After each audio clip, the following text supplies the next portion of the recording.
Hello, and welcome back to Too Lazy to Read, where we read the stories that bend time, identity, and occasionally the family tree.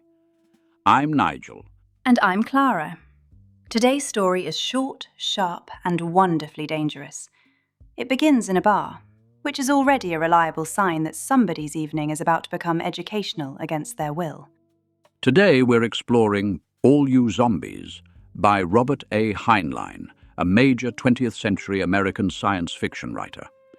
I find this story tremendously interesting. In only a few thousand words, it builds a complete and unsettling time travel puzzle.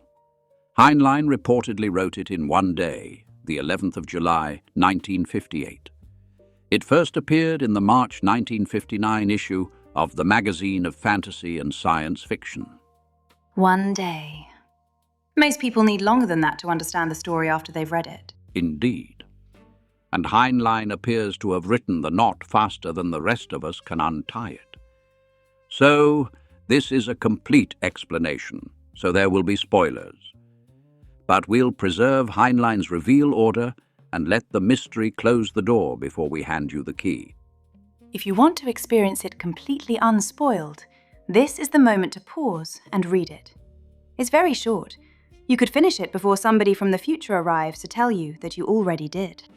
So our story begins at 10:17 in the evening on the 7th of November, 1970, at a New York bar called Pop's Place.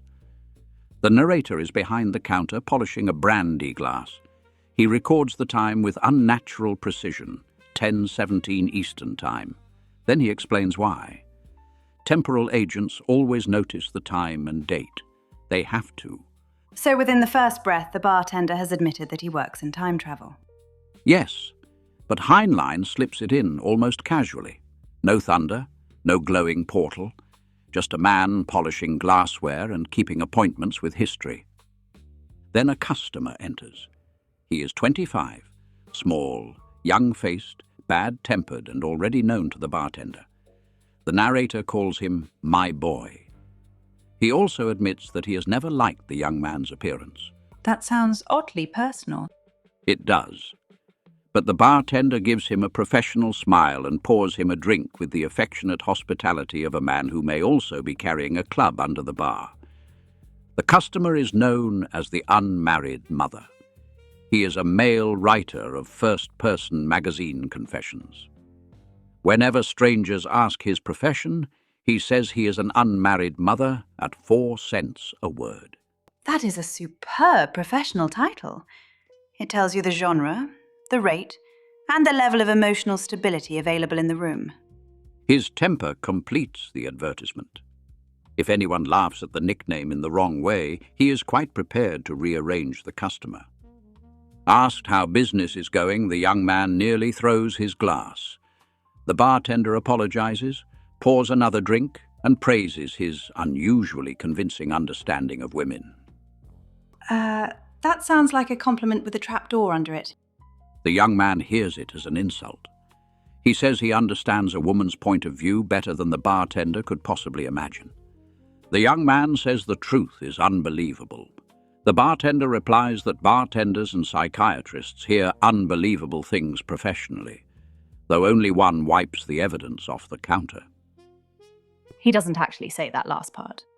He was thinking it responsibly. Then they make a wager.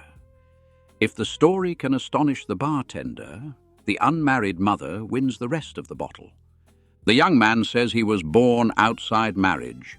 The bartender says that hardly distinguishes him here. He claims the same and adds that nobody in his family ever marries. That sounds like barroom solidarity. Except the bartender is wearing what looks like a wedding ring. He says he wears it to discourage women. The ring is an antique in the form of the Ouroboros, the snake eating its own tail. No beginning, no end, a circle consuming and sustaining itself. And Heinlein places that symbol on the bartender's hand before we know what it means. Precisely where it can be mistaken for decoration. The unmarried mother barely looks at it. He begins his story again. He starts by saying, "When I was a little girl..." There it is. All right. Now the bar has my full attention. The bartender interrupts too.